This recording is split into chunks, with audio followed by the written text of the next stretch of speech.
കോഴിക്കോടിന്റെ മണ്ണിൽ നിന്ന് നമ്മുടെ ഒരു മിടുക്കിയെ കാണാൻ വേണ്ടിയിട്ട് കൊല്ലത്തിന്റെ ഇങ്ങേറ്റവും അറ്റത്തുള്ള കടയ്ക്കൽ എന്ന് പറയുന്ന സ്ഥലത്താണ് ഞാൻ എത്തിയിരിക്കുന്നത്.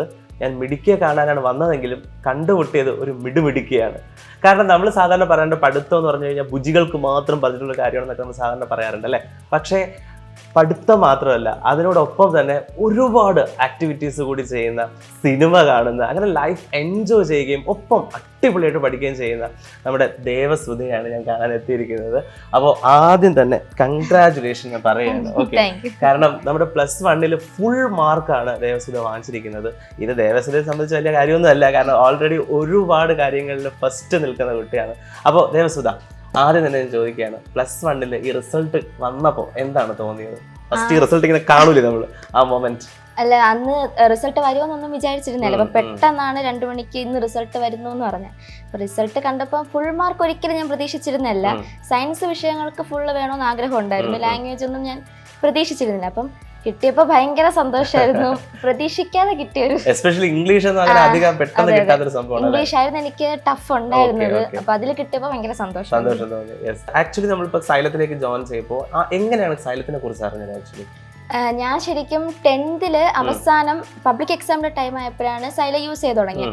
അപ്പം അന്ന് യൂട്യൂബ് ക്ലാസ് മാത്രം കണ്ടു. അങ്ങനെ അപ്പൊ പതിയെയാണ് എനിക്ക് നീറ്റിനോട് ഇൻട്രസ്റ്റ് ഉള്ളത് കൊണ്ട് സൈലത്തിന്റെ നീറ്റ് ക്ലാസ്സിലാണ് ഞാൻ ജോയിൻ ചെയ്തത്.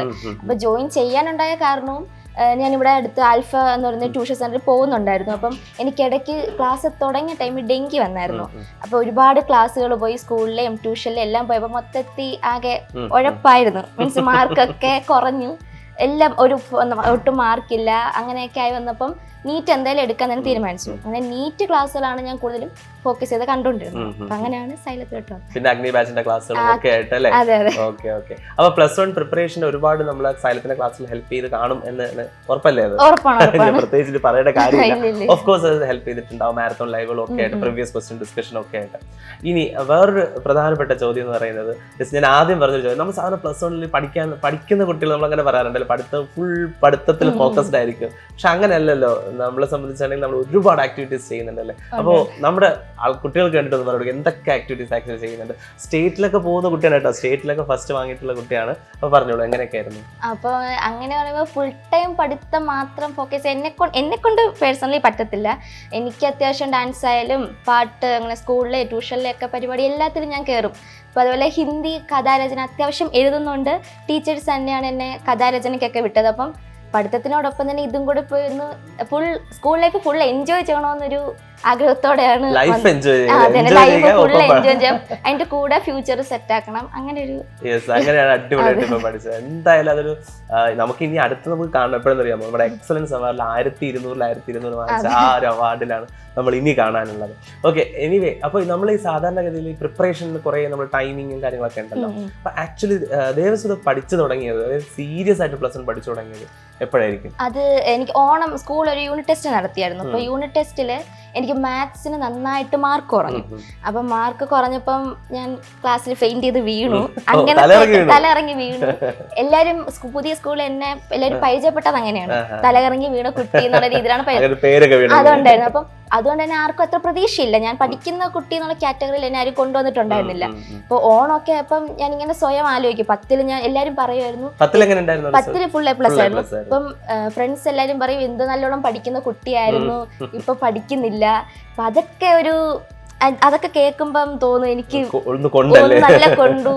അങ്ങനെ ഓണം കഴിഞ്ഞപ്പോ തൊട്ടാണ് ഞാൻ ശരിക്കും ഫോക്കസ് ചെയ്ത് അങ്ങ് പഠിച്ചു തുടങ്ങിയത്. പിന്നെ അതിനുശേഷം പിന്നെ കണ്ടിന്യൂസ് ഒട്ടും തന്നെ പെൻഡിങ് ഇടാതെ നേരെ പഠിച്ചു പോകുമായിരുന്നു. ടൈം എനിക്ക് അങ്ങനെ പ്രത്യേകിച്ച് ടൈം ടേബിൾ ഇല്ല. കാര്യം ഇപ്പം ഇന്നത്തെ ദിവസം പഠിക്കാൻ തോന്നുവാണെങ്കിൽ ഇത് നന്നായിട്ട് പഠിക്കും. ചില ദിവസം പഠിക്കാനൊരു മൂഡ് വരാത്തപ്പം സിനിമയോ അല്ലെങ്കിൽ എനിക്ക് ഇഷ്ടപ്പെട്ട ഞാൻ ബുക്സ് വായിക്കും. എനിക്ക് പഠിക്കാൻ തോന്നുന്ന ദിവസം ബുക്സ് വായിച്ച് അങ്ങനെയായിരുന്നു പോയിക്കൊണ്ടിരുന്നത്. അപ്പോൾ ആദ്യം ഞാൻ കുട്ടികളോടാണ് പറയുന്നത്, കുറേ പേര് നമ്മൾ ഈ എക്സാം ടൈം ആകുമ്പോൾ ചോദിക്കുന്ന കാര്യമാണ് ടൈം ടേബിൾ, പഠിക്കാൻ സ്റ്റഡി ടൈം ടേബിൾ. അതിലൊന്നും ഒരു കാര്യമില്ല. നമ്മൾ ഫോക്കസ്ഡ് ആണ്, പഠിക്കണമെന്ന് ഡിറ്റർമിനേഷൻ ഉണ്ടെങ്കിൽ നമുക്ക് പഠിക്കാൻ പറ്റും എന്നതിൻ്റെ ലിവിങ് എക്സാമ്പിളാണ് ഇതായിരിക്കുന്നത്. അപ്പോൾ നമ്മൾ ഫോക്കസ്ഡ് ആയിട്ട് പഠിക്കുക എന്നുള്ള ഒറ്റ കാര്യം അല്ലേ, അത് മാത്രമേ ഉള്ളൂ. നമ്മൾ കറക്റ്റായിട്ട് എന്ത് ചെയ്താൽ മതി, പഠിച്ചാൽ മതി അല്ലേ. അപ്പോൾ ദേവസുധ, നമുക്ക് ഈ +1 ഫസ്റ്റ് റിസൾട്ട് ഇങ്ങനെ വന്നല്ലോ. അപ്പോൾ നമ്മൾ റിസൾട്ട് എവിടെ, അക്ഷയ സെന്ററിലായിരിക്കും അല്ലേ? അതോ അല്ലല്ല, വീട്ടിൽ തന്നെ നോക്കിയായിരുന്നു. അപ്പൊ നോക്കി കഴിഞ്ഞിട്ട് ഫസ്റ്റ് റിസൾട്ട് നമ്മൾ ആരെയാ വിളിച്ച് പറഞ്ഞത്? ഞാൻ റിസൾട്ട് കണ്ടപ്പോ തന്നെ ആദ്യം വിളിച്ച ക്ലാസ് ടീച്ചർ ബിനിജ ടീച്ചറിനെയാണ് വിളിച്ചത്. അപ്പൊ ടീച്ചർ നല്ല സപ്പോർട്ടാണ് സ്കൂളിലെ ടീച്ചർ. അപ്പം ടീച്ചറിനെ ഞാൻ ഫസ്റ്റ് വിളിച്ചു. ഓക്കെ, അപ്പൊ നമ്മുടെ ഈ സൈലത്തിന്റെ ക്ലാസ് ഉണ്ടല്ലോ, ഇപ്പം നീറ്റ് ആണെങ്കിലും അല്ലെങ്കിൽ അഗ്നിക്കുള്ള ക്ലാസ്സുകളാണെങ്കിലും ലൈവ് ആണോ സാധാരണ കാണാറ്, അത് റെക്കോർഡഡ് ആയിട്ടായിരിക്കുന്നതാണോ? എനിക്ക് സ്കൂളിലെയും ട്യൂഷനിലൊക്കെ വർക്ക്സ് ഉള്ളത് കൊണ്ട് ലൈവ് അങ്ങനെ കണ്ടിന്യൂസ് കാണാൻ പറ്റിയിട്ടില്ല. പക്ഷെ ഞാൻ ഇതുവരെ ഏതൊക്കെ ലൈവ് ഇട്ടിട്ടുണ്ടോ അതെല്ലാം ടൈം കിട്ടുമ്പോ ഞാൻ കണ്ടിട്ടുണ്ട്, റെക്കോർഡഡ് ആയാലും കണ്ടിട്ടുണ്ട്. കൂടുതലും പേൾ വീഡിയോസ് കാണാനാണ് ഞാൻ കുറച്ചും കൂടെ. ചില ടൈമിൽ ടൈം തീരെ ഇല്ലെങ്കിൽ പേൾ വീഡിയോസ് ആണ് കൂടുതൽ കണ്ടത്. എന്തായാലും പെൻഡിങ് ഇടാതെ കറക്റ്റ് ആയിട്ട് പെൻഡിങ് ഇട്ടിട്ടില്ല, എല്ലാം കണ്ടിട്ടുണ്ട്. പഠിച്ചപ്പോ ഏത് സബ്ജക്ട് ടഫ് ആയിട്ടൊക്കെ തോന്നിയത്? അങ്ങനെ ചോദിച്ചാൽ ഇംഗ്ലീഷ് തന്നെയാണ്, ലാംഗ്വേജ് ആയിരുന്നു പ്രശ്നം. സയൻസ് സബ്ജക്റ്റ് ഒക്കെ ഒന്നുമില്ല, ഈസി എന്നാ പറയുന്നത്, ലാംഗ്വേജ് ആയിരുന്നു പ്രശ്നം. Okay okay. അപ്പോൾ എന്തായാലും നമ്മൾ ഇനി അടുത്ത് നമ്മൾ കാണാൻ പോകുന്നത് സൈലത്തിന്റെ എക്സലൻസ് അവാർഡിൽ 1200 വാങ്ങിക്കുന്ന ആ മൊമെന്റോ വാങ്ങിക്കുന്നത് എനിക്ക് നേരിട്ട് കാണണം. അപ്പൊ എന്തായാലും ആ ഒരു രീതിയിൽ എത്താനായിട്ടുള്ള എല്ലാ അനുഗ്രഹം ഉണ്ടാവട്ടെ. ഉടനെ തന്നെ 1200 വാങ്ങിക്കാൻ സാധിക്കട്ടെ എന്നും ഒപ്പം നമ്മുടെ ഡ്രീം ആയിട്ടുള്ള നീറ്റ് അച്ചീവ് ചെയ്ത് ഡോക്ടറായിട്ട് തന്നെ എന്നെ തന്നെ പരിശോധിക്കുന്ന ഒരു ഡോക്ടർ. ഓക്കെ, അങ്ങനെയും കണ്ടുമുട്ടാൻ ഭാഗ്യം നമുക്ക് രണ്ടുപേർക്കും ഉണ്ടാവട്ടെ എന്ന് പറഞ്ഞുകൊണ്ട് നിർത്തുകയാണ്. So anyway, once again congratulations. Devasudha ഈ സക്സസിലേക്ക് എത്തിയെങ്കിൽ അതിൻ്റെ പിന്നിൽ ഒരു പ്രധാനപ്പെട്ട ഒരാളുണ്ട്. അതെ, ദേവസുധയുടെ അച്ഛൻ GS പ്രദീപിനെ വരെ തറ പറ്റിച്ച ആളാണ് നമ്മൾ ഫ്രണ്ടിൽ നിൽക്കുന്നത്. ഈ ഹെൽത്തിൽ വർക്ക് ചെയ്യുന്ന ആളാണെങ്കിൽ പോലും അതർ ആക്റ്റീവ് നാടകത്തിലൊക്കെ അടിപൊളിയായിട്ട് ആക്റ്റീവായിട്ടുള്ളൊരു മനുഷ്യനാണ്. അപ്പോൾ അതേ ജൻസിൽ തന്നെയാണ് ഇപ്പോൾ ദേവസുധയും വളർന്നു വരുന്നത്. അപ്പോൾ അച്ഛനോട് തന്നെ നമ്മൾ നേരിട്ട് ചോദിക്കുകയാണ്, ഫസ്റ്റ് ഈ റിസൾട്ട് കേട്ടപ്പോൾ എന്ത് തോന്നി? ഒരിക്കലും ഞാൻ പ്രതീക്ഷിച്ചിരുന്നില്ല. അവളിങ്ങനെ പറയുമായിരുന്നു എനിക്ക് എല്ലാ വിഷയത്തിനും കിട്ടാനുള്ള സാധ്യത ഉണ്ടെന്ന് പറയുമെങ്കിലും എനിക്കത്ര പ്രതീക്ഷയൊന്നും ഇല്ലായിരുന്നു. പക്ഷേ കേട്ടപ്പോൾ നമ്മൾ വിശ്വസിക്കാൻ പറ്റാത്തൊരു റിസൾട്ട് പോലെ എനിക്ക് തോന്നി. അതൊരു വലിയ സന്തോഷം, വളരെ സന്തോഷം അല്ലേ? അതെ അതെ, ഓഫ് കോഴ്സ്. എങ്ങനെ ഇങ്ങനെ പഠിത്തത്തിൽ കുട്ടിയെ ഫ്രീ ആയിട്ട് വിടുകയാണോ ചെയ്യുന്ന രീതിയാണോ, അതോ കറക്റ്റ് ഇത്ര ടൈം പഠിക്കണം അങ്ങനെ ഒരു യാതൊരു തരത്തിലുള്ള നിയന്ത്രണങ്ങളും ഇല്ലാതെയാണ് അവളെ ഞാൻ വിട്ടിരിക്കുന്നത്. കാരണം എന്ന് പറഞ്ഞു കഴിഞ്ഞാൽ പഠിത്തത്തിൻ്റെ സമയത്ത് പഠിക്കുക, അവൾ തന്നെ സ്വയം ടൈം ടേബിൾ തയ്യാറാക്കിയിട്ടുണ്ട്. അതിനൊരു നിയതമായ ഒരു ടൈം ടേബിൾ ഒന്നും അല്ല, എങ്കിൽ പോലും അവൾക്ക് പഠിക്കണമെന്ന് തോന്നുന്ന സമയത്ത് പഠിക്കും, അല്ലാത്ത സമയത്ത് എൻ്റർടൈൻമെൻറ്റ്സിൽ വല്ലത്തിലും ഇടപെടണമെങ്കിൽ അതിനുള്ള ഒരു നിയന്ത്രണം വെച്ചിട്ടില്ല. പിന്നെ അത്യാവശ്യം വേണ്ടതെന്ന് പറഞ്ഞാൽ സോഷ്യൽ മീഡിയയിൽ ഞാൻ പിന്നെ കുറേ കൺട്രോൾ വെച്ചിട്ടുണ്ട്. ഇപ്പോൾ വാട്സപ്പ് ആയാലും അതൊക്കെ എൻ്റെ ഫോണിൽ തന്നെയാണ് കൊടുത്തിരിക്കുന്നത്. പിന്നെ ഇൻസ്റ്റ, എൻ്റെ കൂടെ പഠിക്കുന്ന എല്ലാ കുട്ടികൾക്കും ഇൻസ്റ്റ ഉണ്ട്, എനിക്കില്ല എന്ന് പറയുമ്പോൾ ഞാൻ പറയും വേണ്ട, എൻ്റെ ഇൻസ്റ്റ ഒന്ന് ഉപയോഗിച്ചാൽ മതി എന്ന് പറഞ്ഞ ആ രീതിയിൽ. അത് വേറൊരു അതിനെ ഞാൻ ദോഷപ്പെടുത്തി പറയുന്നതല്ല, ഈ സമയം അതിനുള്ളതല്ല എന്നുള്ളത് കൊണ്ടാണ് ഞാൻ അതിനെ ഒരു കൺട്രോൾ കൊടുത്തിരിക്കുന്നത്. ബാക്കി ഒന്നും യാതൊരു നിയന്ത്രണങ്ങളും ഇല്ല, അവളുടെ ഇഷ്ടത്തിനനുസരിച്ച് പഠിക്കാൻ പറ്റിയിട്ടുണ്ട്. അപ്പോൾ അത് തന്നെയായിരിക്കും ചിലപ്പോൾ ഈ വിജയത്തിന്റെ പിന്നിലെന്ന് പറയുന്നത്. കാരണം അവൾക്ക് അവളുടേതായിട്ടുള്ള രീതിക്ക് പഠിക്കാനും ആ ഫുൾ സക്സസിലേക്ക് എത്താനും സാധിച്ചിട്ടുണ്ട്. അപ്പോൾ എന്തായാലും ഒന്നുകൂടി അച്ഛനെ കൂടി ഞാൻ കൺഗ്രാജുലേഷൻ പറയാം. ഞാനിവിടെ വന്നപ്പോൾ ഏറ്റവും ഇൻട്രസ്റ്റിംഗ് ആയിട്ട് തോന്നിയത് അവിടെ ഒരു കുതിര അല്ലേ, അതിൻ്റെ ഒരു ട്രോഫി അവിടെ ഇരിക്കുന്നത് നമ്മുടെ GS പ്രദീപ് നയിച്ച അശ്വമേധത്തിൽ. സോ എങ്ങനെയായിരുന്നു അതിലേക്ക് വന്നത്? അത് 2015 ഇതിൻ്റെ ഒരു ഓഡീഷൻ കോട്ടയത്ത് വെച്ച് നടക്കുന്നത്. അപ്പോൾ ഞാൻ ആ സമയത്ത് കോട്ടയത്താണ് വർക്ക് ചെയ്യുന്നത്, ഹെൽത്ത് സർവീസിലാണ് ഞാൻ വർക്ക് ചെയ്യുന്നത്. അപ്പോൾ അവിടെ പോയപ്പോൾ ആക്സിഡൻ്റലി ഞങ്ങളുടെ DMO ഓഫീസിന് തൊട്ടടുത്ത് തന്നെ ഓഡിഷൻ നടക്കുമ്പോൾ ഞാൻ വിചാരിച്ചൊന്ന് പോയേക്കാമെന്ന് വിചാരിച്ച് അവിടെ ചെന്നപ്പോൾ GS പ്രദീപുമായിട്ട് ഒരു ഇൻട്രാക്ഷൻ, ഒരു ചെറിയൊരു ഇൻ്റർവ്യൂ പോലെയൊക്കെ പുള്ളി കുറച്ച് ക്വസ്റ്റ്യൻസ് എല്ലാം ചോദിച്ചു. അങ്ങനെയാണ് എന്നെ സെലക്ട് ചെയ്യുന്നത്.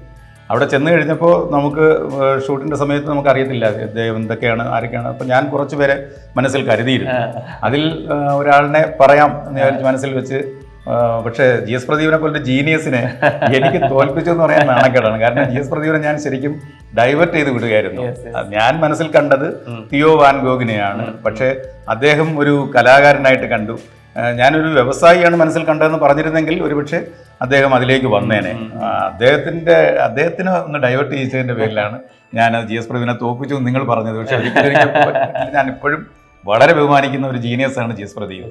അദ്ദേഹത്തിന്റെ ഒരു ചോദ്യത്തിന് അദ്ദേഹം ഉത്തരം ഞാൻ കണ്ടെത്തി മാത്രമേ ഉള്ളൂ.